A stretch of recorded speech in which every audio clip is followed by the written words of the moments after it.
Olá, tudo bem com você? Seja muito bem-vindo ao Comunica Mais. Aqui você acompanha as principais notícias do Brasil e do mundo. De acordo com o Ministério da Saúde, 15 pessoas morrem de desnutrição por dia no Brasil. Por outro lado, segundo a Organização das Nações Unidas, 30% da produção de alimentos mundial é desperdiçada. Vamos conhecer algumas iniciativas que estão ajudando a solucionar esses problemas. Confira. A fome é uma preocupação grande desde o século passado no Brasil, mas com a chegada da pandemia de Covid-19, isso só piorou. De acordo com o Inquérito Nacional sobre Insegurança Alimentar no contexto da pandemia, em 2020 no país, cerca de 19 milhões de pessoas estavam vivendo em situação de fome. A Unicef afirmou que com a fome alcançando números tão altos, 6,7% das crianças no mundo podem ter um baixo peso para sua altura, devido à falta de alimentação, e irem para um lado perigoso da subnutrição, principalmente por causa da pandemia. Com isso, o sistema imunológico da população também sofre, tornando-os cada vez mais suscetíveis ao coronavírus. Agora, com a pandemia, aumentou muito a taxa de desemprego e com isso a gente sabe que o acesso ao alimento fica mais difícil. Então a gente tem que entrar em conta isso, até porque a pessoa passa a se alimentar um pouco menos, não consegue atingir a quantidade calórica ideal para ela, faz com que ela vai perdendo peso, pode entrar até num quadro de desnutrição, que isso significa para o nosso organismo um estresse muito grande. Claro que vai ter outros fatores, a questão de exercício, o próprio estresse também pode prejudicar o nosso sistema imunológico, então não é somente a alimentação, mas é um conjunto de ações que vão melhorar o nosso sistema imunológico para que o Covid ou qualquer outro tipo de doença não venha afetar o nosso organismo. É preocupante como em muitas casas falta o alimento básico, como o arroz, o feijão, os itens de uma cesta básica, enquanto em outros locais existe o desperdício de alimentos, que chega a 60 quilos por pessoa no ano. Diante dessas constatações, fomos ver de perto algumas ONGs e instituições que atuam na diminuição da fome no Brasil e evitam o desperdício de alimentos, reaproveitando que na maioria das vezes vai para o lixo, em nossas casas mesmo, seja aquela banana que sobrou a mais ou até um vegetal não aproveitado para o almoço. A ONG Good Truck Brasil atua em São Paulo, Paraná e Minas Gerais e tem como objetivo reutilizar os alimentos que seriam desperdiçados e diminuir a fome no Brasil, com foco principal em quem está em situação de vulnerabilidade. Já são mais de 71 mil pessoas alimentadas. O Good Truck nasceu em 2016 e ele nasceu justamente dessa inquietude com o desperdício alimentar. A gente sabe que toneladas e toneladas de alimentos são jogadas fora todos os dias, enquanto tem pessoas morrendo de fome, tem pessoas com insegurança alimentar. E o propósito da ONG é justamente esse, né? Não é reaproveitar o alimento, mas é ser uma ponte entre um potencial desperdício e pessoas que precisam dessa comida. Mas não para por aí. Outra instituição que realiza um trabalho tão exemplar quanto é o Ceasa de Curitiba, Paraná, que promove projetos e ações sociais visando a alimentação e abastecimento da cidade. Conversamos com o presidente do Ceasa de Curitiba, Éder Bublitz, que contou que o trabalho da empresa já dura muitos anos e mostrou alguns dados positivos da distribuição de alimentos. A Ceasa é uma empresa pública do governo do estado do Paraná que nasceu com a função de organizar o abastecimento agroalimentar em grandes centros urbanos. Então, onde tem uma grande cidade, tem uma grande Ceasa. Nasceu nos anos 70, início dos anos 70, esse projeto é um projeto nacional. A Ceasa, só em Curitiba, chega a gerar 100 toneladas de lixo por dia. Então, muito desse lixo é alimento e alimento bom, comida boa. E daí nasceu o Banco de Alimentos Comida Boa, um projeto do governo do estado. Pois é, como vocês puderam ver, além de lidarmos com a pandemia que já levou a muitas mortes, a fome também é uma vilã. E essas instituições procuram diminuí-la a todo custo. É uma esperança em meio ao caos. 1.000 pessoas por mês. São mais de 600 toneladas de alimentos bons que iriam ser desperdiçados. E mais de 300 famílias que moram ao entorno das unidades da Ceasa também são beneficiadas. Se cada um pudesse fazer um pouquinho, nós com certeza teríamos uma sociedade muito melhor. A agropecuária foi o único setor que cresceu no PIB em 2020. A atividade avançou em 2% em relação a 2019 e esse número continua crescendo esse ano. Acompanhe. O Instituto Brasileiro de Geografia e Estatísticas informou que a economia brasileira registrou um crescimento de 1,2% no Produto Interno Bruto do primeiro trimestre de 2021. Isso corresponde a um avanço de 1% comparado ao ano passado. Mas como isso é possível mesmo durante uma pandemia? Em uma análise feita pelo cientista político Ricardo Caldas à TV Brasil, o motivo foi o agronegócio. O fator principal certamente foi o agronegócio. O agronegócio foi o grande líder, com mais de 5% de crescimento e acabou contribuindo para esse desempenho que foi bem acima do que o mercado esperava. O mercado esperava alguma coisa entre 0,5 e 0,8 e 1,2 realmente surpreendeu. As commodities, como são chamadas as matérias-primas agrícolas, acumularam a alta de 26% entre janeiro e abril e cerca de 65% em 12 meses.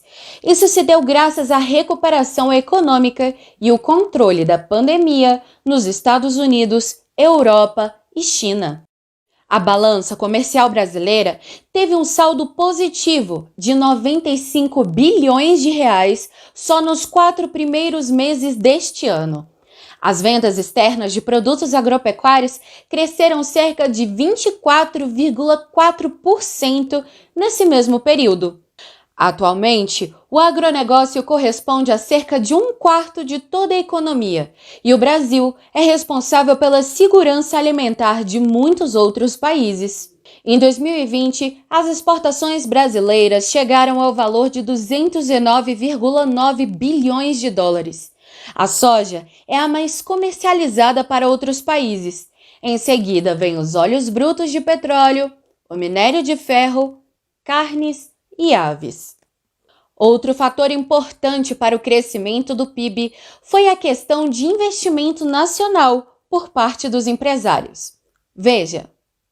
O empresário nacional voltou a investir, o setor de máquinas está atuando, o setor de petróleo está em plena atividade e esse conjunto de investidores e de ações acabou gerando um resultado positivo. O impacto da pandemia neste ano, em 2021, foi menor do que o do ano passado. Quanto a isso, não há a menor dúvida. Isso tem sido positivo porque acabou gerando um ânimo maior. Como houve esse ânimo, as pessoas voltaram a consumir, 60% do PIB, e também os investidores voltaram a investir. Então, essas duas ações, embora, claro, o investimento tenha sido mais importante nesse primeiro trimestre do que o consumo, mas houve um consumo, isso é importante, então isso acabou contribuindo para que a economia voltasse para os trilhos. Você quer saber mais sobre o assunto? Acesse o nosso portal. Ainda falando sobre o setor agropecuário, nessa semana foi lançado o Plano Safra de 2021-2022. Esse é o tema do nosso primeiro Minuto Sem Mais.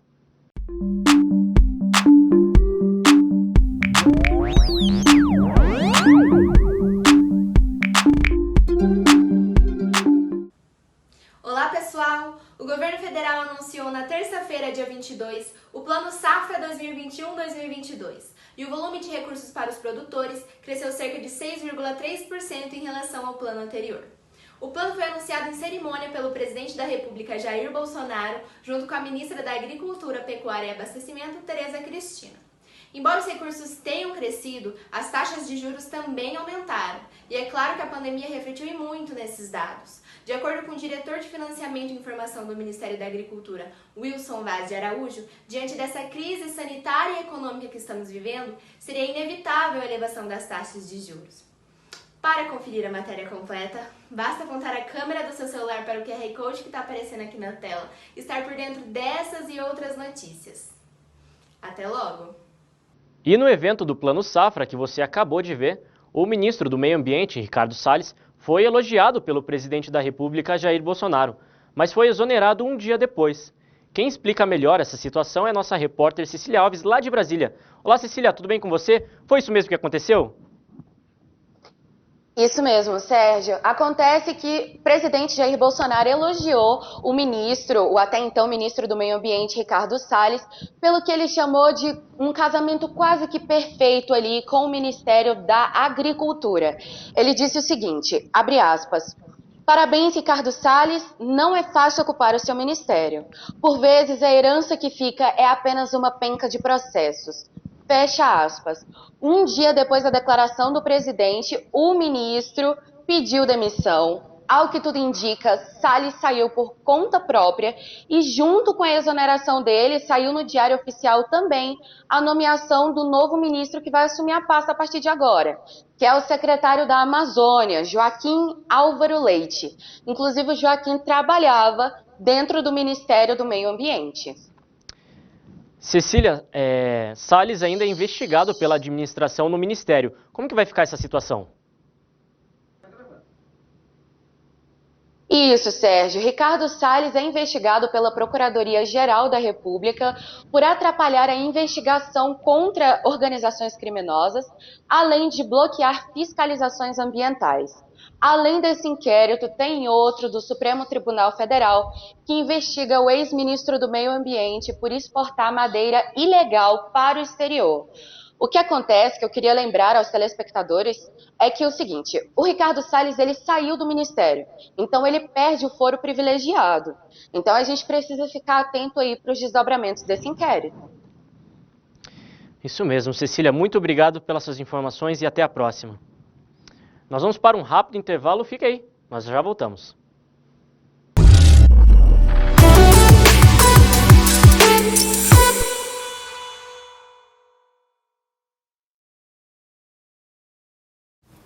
E esse foi o nosso Giro de Notícias. Voltamos em instantes. Voltamos em instantes. Graduação à distância em jornalismo é na Uninter. Nota máxima no MEC. Ilha, olha o que chegou pra você.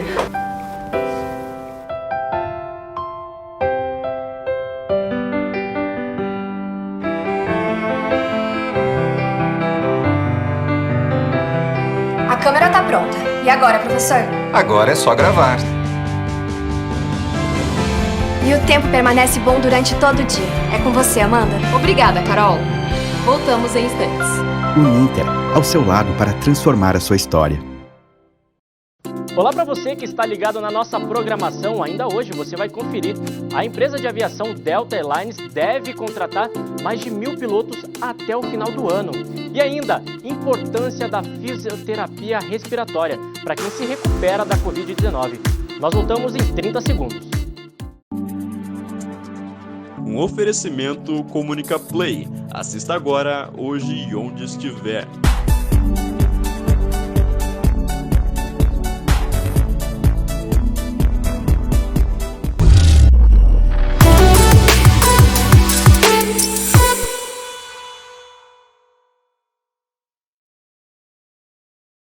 E estamos de volta com o Comunica Mais. Muito obrigado pela sua participação. Você viu aí no intervalo, né? Teve bastante gente comentando do programa. Obrigado. Nos siga nas nossas redes sociais, no Facebook, no Instagram e não esqueça também do WhatsApp. 419-9897-6423. 419-9897-6423.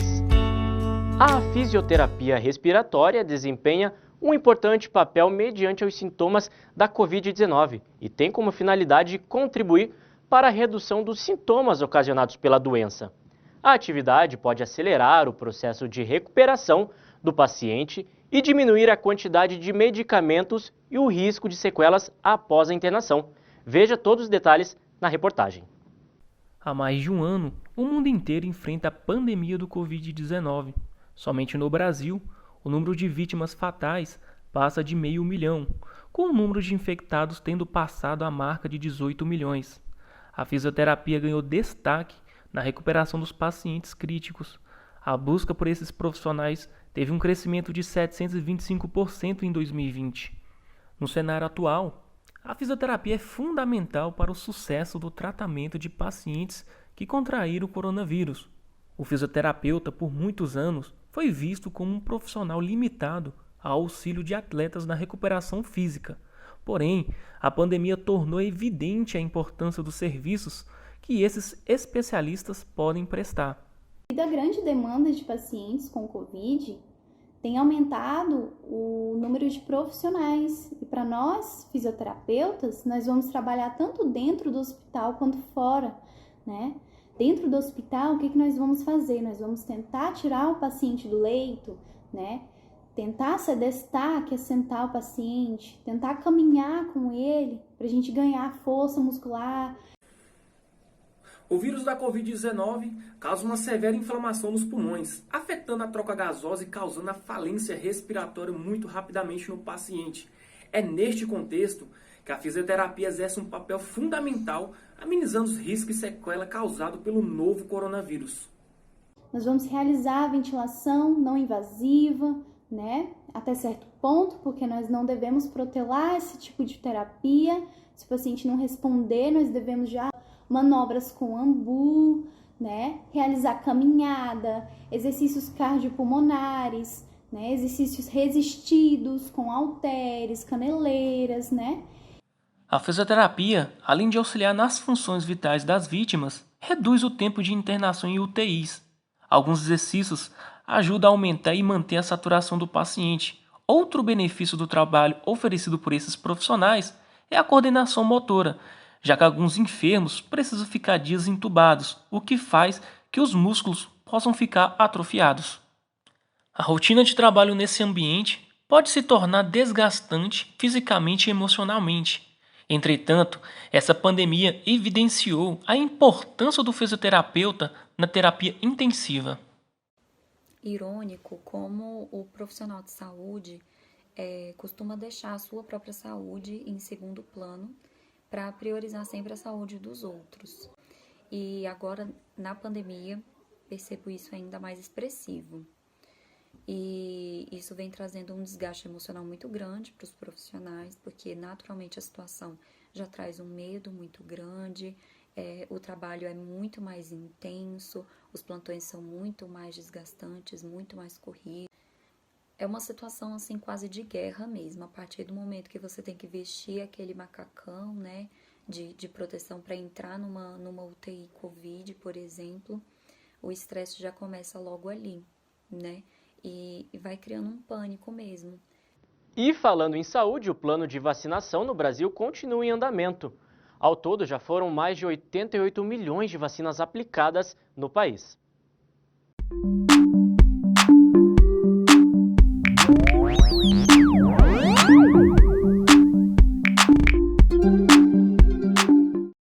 O Ministério da Saúde informou nesta terça-feira 22 que o Brasil já aplicou a primeira dose da vacina Covid-19 em mais de 40% do público-alvo. Entre os brasileiros que receberam a primeira dose, mais de 24,3 milhões já concluíram o esquema vacinal, com a dose 2 do imunizante. Nós estamos trabalhando para vacinar toda a população adulta do Brasil com a primeira dose da vacina até setembro deste ano. São doses de esperança para a população brasileira, afirma o ministro da Saúde, Marcelo Queiroga. As vacinações são destinadas à continuidade da vacinação de grupos prioritários, com comorbidades, pessoas com deficiências permanentes, entre outros. Para saber mais dessas informações ou de outras, acesse nosso site www.portalcemais.com.br. Mudando de assunto, o crime organizado está enquadrado no artigo 1º da Lei 12.850 de 2013. Nos últimos anos, muitos ataques realizados por grupos criminosos foram freados pela polícia, mas na maioria das vezes o rastro não pode ser apagado.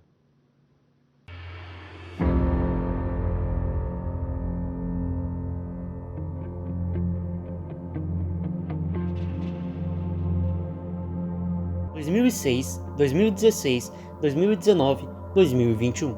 Essas são só algumas das datas dos diversos ataques que acontecem há muitos anos. O crime organizado está por toda parte e foge do controle, chegando a movimentar cerca de 300 bilhões por ano. Há 15 anos atrás, mais especificamente em 2006, ocorriam um dos ataques criminosos de maior repercussão no estado de São Paulo. O primeiro Comando Capital, PCC, que é uma das maiores organizações criminosas do país no Brasil, realizou diversas rebeliões nas prisões e orquestrou ataques a delegacias de polícia, sob ordens do líder do crime, Marcos Camacho, Marcola. Foram 30 agentes de segurança mortos e não acabou por aí. A ação se espalhou por toda a cidade, que teve de decretar toque de recolher. Assim foram mais de 500 civis mortos, como resultado dos ataques. O mais recente crime, no município de Manaus, durou diversos dias, com incêndios de ônibus, depredação e proporcionou momentos de terror para a população, que mais uma vez viu uma guerra entre as facções criminosas e a polícia. Os atos duraram por alguns dias e obrigaram a Guarda Nacional a se dirigir até o estado, conseguindo conter a violência instaurada e prender os criminosos. Mas como esses crimes funcionam? Vamos entender como as autoridades de segurança pública agem para acabar com a criminalidade e entender como funciona a mente dos bandidos, pois na maioria das vezes são orquestrados de dentro das prisões. George Fry, especialista em criminologia e atuante na segurança pública há mais de 36 anos, explica melhor o contexto dessa realidade criminosa. A inteligência da segurança pública, ela monitora tudo o que é possível, não dá para monitorar tudo, mas tudo o que é possível das comunicações que acontecem de dentro do presídio, dos chefes das facções, para com o bando que está lá fora, né? As organizações criminosas.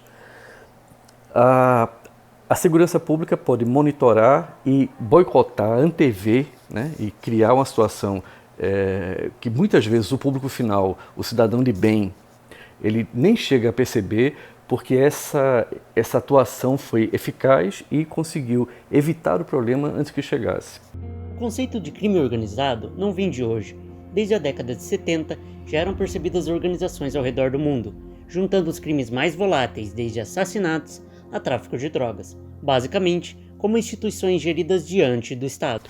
Como eu já coloquei, eles fazem milagre com as verbas e o pessoal que tem, muitas vezes através dos advogados desses bandidos, através de uma comunicação direta dos bandidos com os seus grupos, as ordens são dadas e aí acontece o enfrentamento. Ao invés da inteligência atuar, quem vai para frente é a tropa de choque. Parece que cada país tem sua organização criminosa, algo que deve ser combatido na raiz do crime, pois não dá conta apenas da polícia, mas sim do Estado e de toda uma sociedade que pode ser afetada. Espera-se que os números da criminalidade diminuam, pois é um problema antigo e que talvez nunca seja extinguido. Quem lembra da grávida de Taubaté? Uma situação semelhante aconteceu na África do Sul. Veja isso e muito mais agora no Comunica Mundo.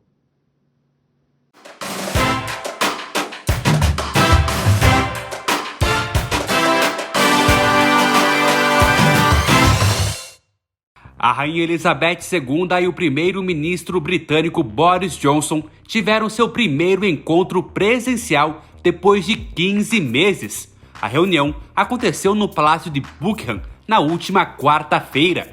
Ambos já foram vacinados com as 2 doses da vacina contra a Covid-19. A monarca presidiu uma cerimônia virtual para entregar condecorações. Este é o primeiro evento da rainha desde a morte do príncipe Filipe em abril. Indo para a África do Sul, o governo do país africano informou que não há registros hospitalares que comprove que Gosmiane Sitola tenha dado à luz a 10 bebês. Ainda de acordo com as autoridades, não há dados de que a mulher esteve grávida recentemente. Gosmiane está detida sob a legislação para a custódia de pessoas com distúrbios mentais. E na Índia, o governo vem testando uma ideia inovadora. Autoridades querem fazer deliveries de vacinas contra a Covid-19 via drones. Na semana passada, 2 equipamentos foram usados para os testes, que foram bem-sucedidos. A ideia do ministro da Saúde indiano é imunizar a população que mora em áreas mais remotas do país asiático. Ainda não há previsão para que essa modalidade seja colocada em prática. Uma das maiores companhias aéreas do mundo, a Delta Airlines, informou que deve contratar 1.000 novos pilotos até junho do ano que vem. Com o ritmo da vacinação contra a Covid-19 acelerada nos Estados Unidos e alguns países da Europa, a empresa já começou a ver o número de voos aumentando, fazendo com que rotas que estavam suspensas voltassem a funcionar. O processo seletivo deve ser aberto para profissionais de outros países também. Fechando o Comunica Mundo, olha que fofura! Um panda gigante deu à luz a 2 filhotes no zoológico mais antigo do Japão. Shinshin é a mais nova mamãe ursa. Os pequenos bichos ainda não têm sexo definido e nasceram com 1 hora de diferença.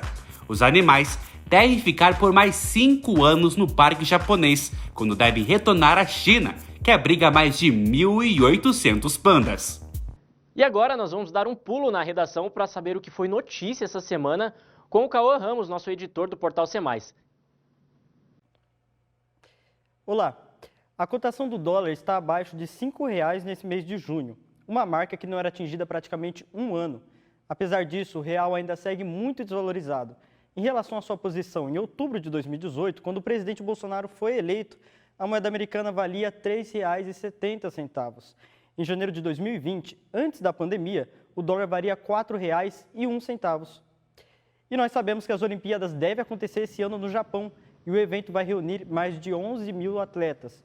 O imperador do Japão disse à BBC News que está, sim, muito preocupado com o coronavírus no país, mas que acredita que não há possibilidades do evento deixar de acontecer. E ainda disse mais, os organizadores do evento estão limitando o número de participantes para evitar o contágio da Covid, que no país está altíssimo. Até mais.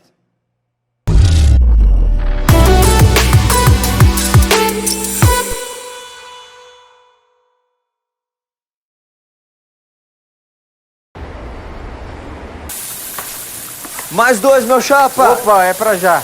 Mais um sem queijo aí, meu chapa. Ah, beleza. E aí, tá pronto? Tá pronto. Valeu, meu chapa. Valeu.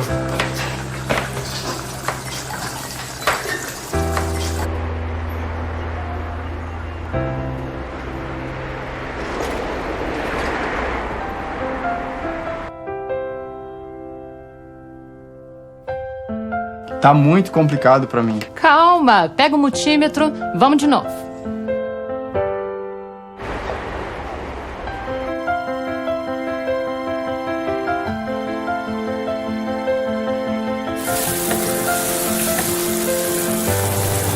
Pessoal, olha quem tá aqui.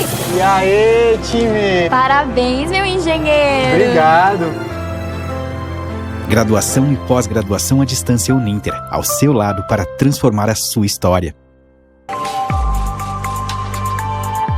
Oferecimento C+ Pride. Seja quem você quiser ser.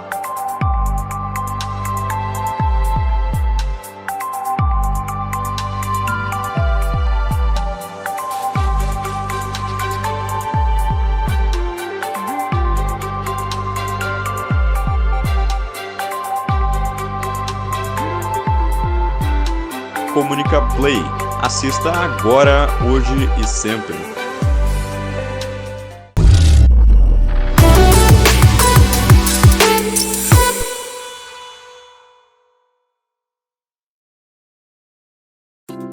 Estamos de volta com o Comunica Mais. Muito obrigado pela sua audiência.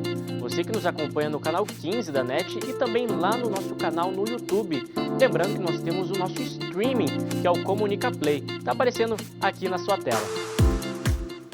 Esse mês celebramos as festas juninas e nós do Comunica estamos trazendo os destaques das 5 regiões do Brasil. Semana passada falamos sobre as festividades no Sul e Sudeste. Hoje você fica por dentro das comemorações que acontecem no Centro-Oeste e Norte.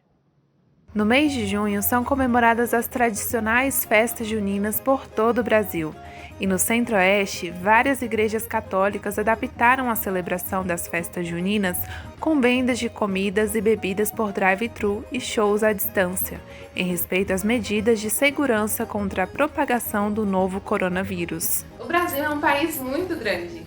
Por conta das dimensões e influência de diversos fatores, os costumes em cada região possuem diferenças. No Centro-Oeste não seria diferente. As festas juninas adotam algumas misturas das tradições dos países da fronteira, como por exemplo o Paraguai. Além da quadrilha tradicional, aqui nós dançamos uma dança comum no Mato Grosso e no Mato Grosso do Sul, onde violeiros se desafiam com rimas em uma roda dançante. Além da dança, os costumes culinários do Centro-Oeste também se misturam com os de outros estados. A sopa paraguaia e o arroz carreteiro, que são servidos nas festas juninas, também são muito famosas no Mato Grosso. E o que não pode faltar em uma festa junina? Quem falou música acertou. No estado do Goiás, a música sertaneja é bastante popular e o estado é berço de várias duplas sertanejas. O forró também é um ritmo dançado por quem frequenta as festas.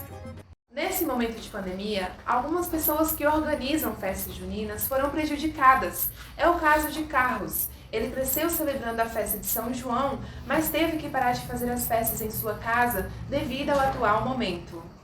Pelo menos fazia, né? Antes da pandemia, festa junina com toda a família. Com trio, tocando ao vivo, muita comida, que é o que tem demais nas festas juninas. E como eu disse, né? Com a pandemia tudo parou, né? Agora é esperar acabar essa pandemia e voltar com toda a força e amor. O quadrilheiro Lucas Luz explica o quão importante é essa festa tão tradicional aqui no nosso Brasil. Então é de extrema importância quando a gente fala sobre São João. O São João é aquela festa da alegria, das comidas típicas. Eu, como quadrilheiro, fico muito feliz quando tenho sempre a oportunidade de estar dançando, de estar junto com a minha quadrilha, compartilhando momentos importantes, vivenciando novas experiências. Além de ser uma das tradicionais festividades brasileiras, a festa junina é uma manifestação cultural relativa aos percursos históricos e sociais de diversas regiões do país. E por falar nisso, a Bianca Figueiredo vai explicar pra gente como estão sendo feitas as festas juninas no norte. É com você. Obrigada, Diana. O mês de junho, sem dúvidas, é o mês mais aguardado por todos os nortistas. E em especial no Amazonas acontece o tradicional Festival Folclórico de Parintins, que é aquela rixa dos dois bois, o garantido e o caprichoso. São 3 dias de festivais. E é neste mês de junho também que começam as festas juninas em todo o estado do Amazonas, a região norte e região nordeste. E agora eu vou falar um pouquinho sobre os pratos típicos da nossa cidade e que não podem faltar na mesa do Manauara. Começando pelos salgados são pato no tucupi, pirarucu de casaca, tacacá, vatapá, carne de sol com baião de dois, quicão. Sim, quicão é o famoso cachorro quente em outras regiões, principalmente regiões sul e sudeste. E um pouquinho dos doces são mingau de munguzá, que é a canjica, pamonha doce, maçã do amor, uva do amor, pé de moleque. Esses itens que são bem parecidos com o que as pessoas comem em outras regiões e outras cidades. Eu espero que vocês tenham gostado de saber um pouquinho mais sobre a nossa cultura, sobre os nossos pratos e até a próxima! No último dia 20, um clássico da TV completou 50 anos. E vem novidade por aí. Ficou curioso? Isso e muito mais agora no Momento Cultural.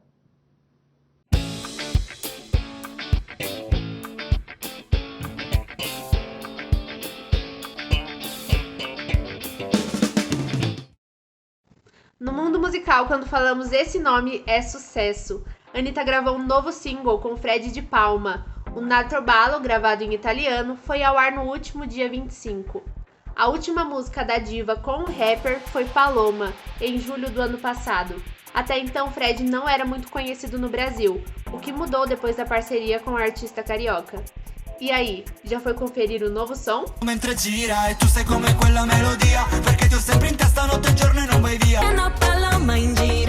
E tem coisa boa chegando na Netflix. Se você estava ansioso pela 4ª temporada de Raio Negro, sua espera termina essa semana. A série de super-heróis chega ao fim e promete muita ação e, claro, emoção.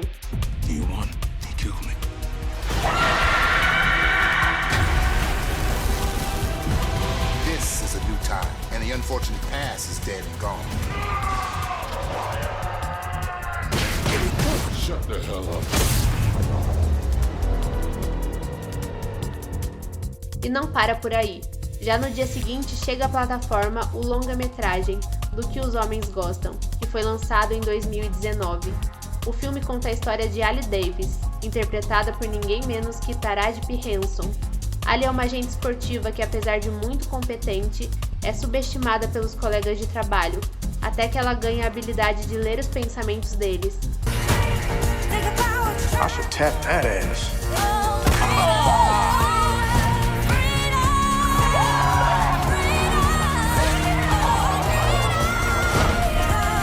Little lady, what you doing at the big boys table, huh? $2 grand.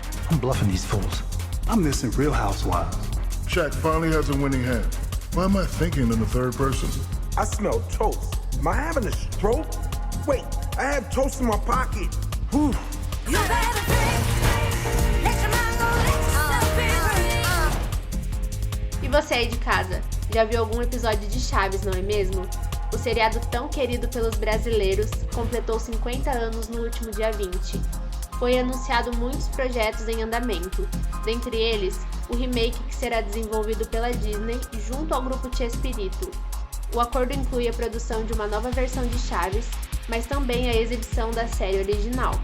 Para a reformulação estão previstas 2 temporadas, além de um elenco mirim. Ainda não houve uma confirmação sobre a data do lançamento na plataforma de streaming da Disney. E vem novidade no mundo dos games. O jogo remasterizado The Legend of Zelda Skyward Sword HD já tem data de lançamento, 16 de julho. Foi anunciado na conferência de games da Nintendo na E3 2021, no último dia 15. Neste ano de 2021, a saga The Legend of Zelda completa 35 anos. O jogo deve contar com os controles da console Joy-Cons extra tematizados com as cores da espada do personagem principal. Os interessados já podem comprar na pré-venda o remaster tão esperado através da Nintendo eShop norte-americano e brasileiro. Para começar a falar de esportes, vou chamar o Miller, que vai contar um pouco mais sobre o universo dos eSports no Minuto C+.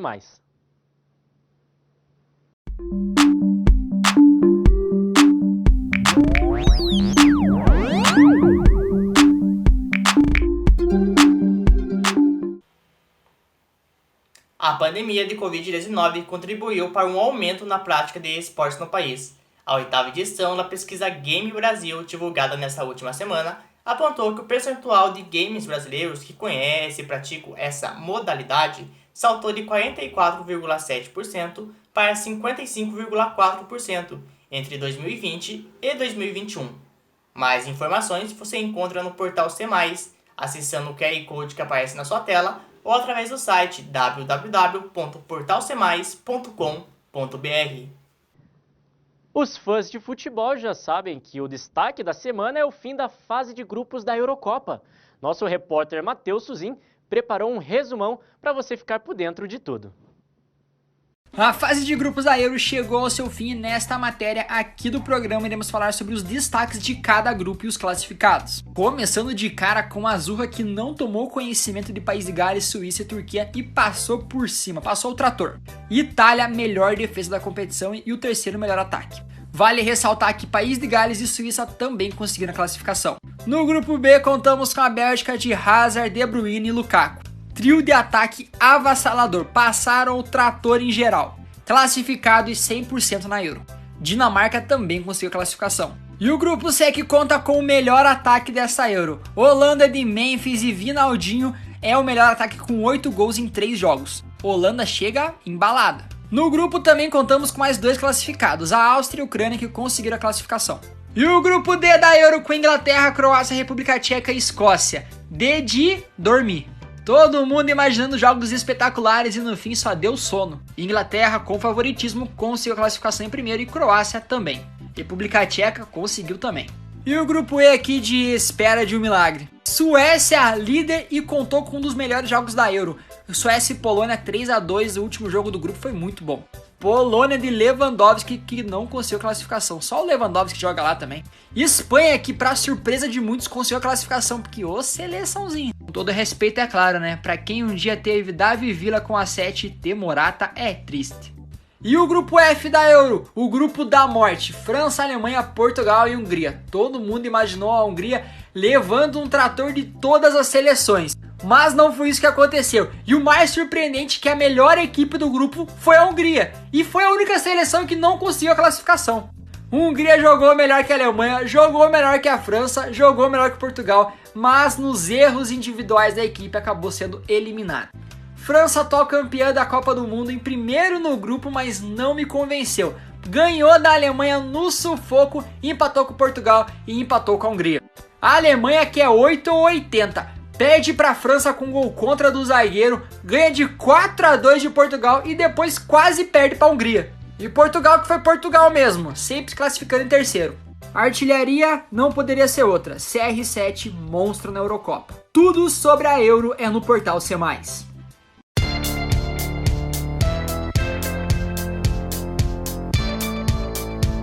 Vamos falar um pouco mais de Eurocopa. Estou recebendo aqui nosso editor e repórter Eduardo Demeterco. Tudo bem com você, Eduardo? Tudo bem, você, Sérgio? Tudo bem, graças a Deus. Vamos lá. Eurocopa na fase final agora, mata-mata, né? O que você tem a me dizer sobre isso, Sérgio? Quem vai passar? O que você acha sobre isso? Qual que é o grande favorito? Eu acho que é a Alemanha. Eu gosto da Alemanha, mas a França eu acho que é favoritíssima, né? Eu diria que a França é favorita e a Itália. A Itália passou o trator em todo mundo até agora. A Inglaterra vem mais ou menos, não vai, não vem. Ali joga mal pra caramba, joga bem às vezes, mas não empolgou ninguém, por enquanto. Vamos falar dos destaques do Brasileirão, tá surpreendendo. Tá surpreendendo. Quem diria que os grandes clubes estariam nas últimas colocações?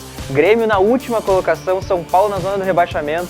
E lá em cima tem o Bragantino em primeiro lugar, Atlético em segundo, Fortaleza vem fazendo um grande campeonato, Fortaleza do técnico Vojvoda, que ainda não perdeu desde que assumiu o clube, e tem o Atlético Goianiense que vem subindo cada vez mais.